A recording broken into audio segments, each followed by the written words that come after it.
So let's start with Professor Kaku. Professor Kaku, you've been a leading forecaster of technology for most of your career. What do you think about the digital revolution that we've seen so far? Where is it going, and how might it interact with other forms of technological revolution in science, such as biotechnology?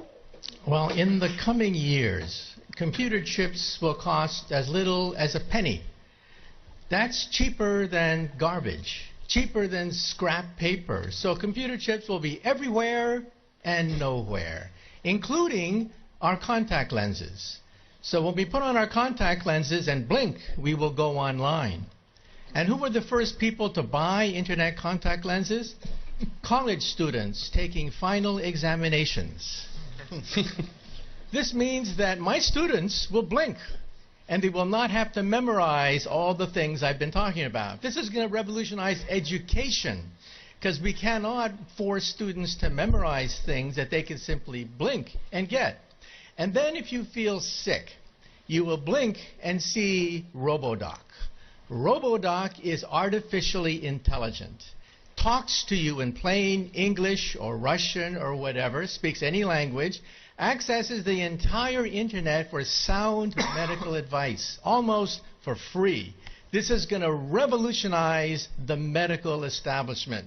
We'll still have doctors, but doctors will use RoboDoc as an aid. And if you're in a car accident in a foreign country, you don't speak the language, you'll talk to your wristwatch and talk to RoboLawyer. RoboLawyer understands the law in any country, in any language.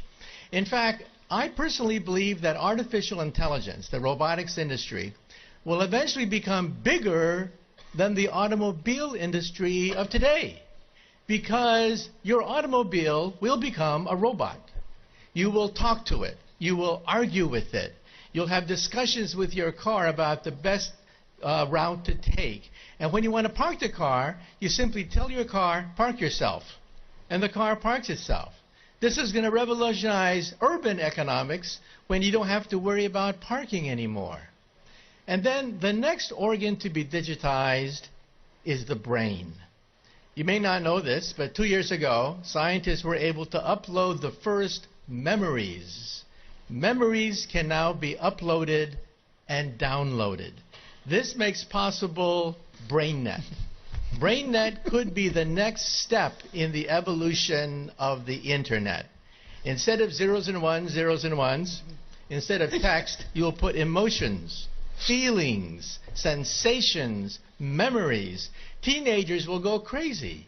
Teenagers put happy faces at the end of every sentence. Why bother to do that when you can put the emotion of your first dance, your first kiss, your first whatever right there on the internet? And so in the future, when you walk into a room, you will mentally command the internet. You'll take dictation mentally. You'll turn things on, turn things off, communicate with other people. People will think of you as a wizard of some sort, mentally communicating with everything around you. That's BrainNet. And then biotech is being digitized now. We can create a human body shop. We can create from your own cells, so there's no rejection mechanism. We can create skin, bone, cartilage, noses, ears, blood vessels, heart valves, bladders. Complete windpipes can be grown in the laboratory. The next organ to be grown, by the way, is the liver. So for all you alcoholics in the audience, take heart. We may be able to grow your next liver. So even the economy is now being digitized into something I call perfect capitalism. You see, capitalism is based on supply and demand. But you don't know who's cheating you when you buy something. You don't know what the profit margin is. In the future, your contact lens will scan everything in a store, tell you who's cheating you, tell you who has the best product, what is the profit margin on every single thing that you can scan with your contact lens. And so capitalism becomes perfect. Perfect supply and demand. This means that there are winners and losers. The losers will be middlemen.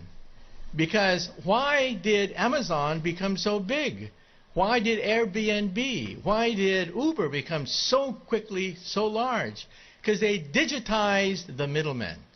So I tell my friends, if you want to become a billionaire, take an industry. Take any industry. Write down all the places where there's friction, where there is middlemen, where there's obstruction, where there's frustration. List all the places in any industry, digitize it, and you too could become another Amazon founder. Thank you, Professor. In good futurism, that is a future with both inspires and terrifies. So thank you.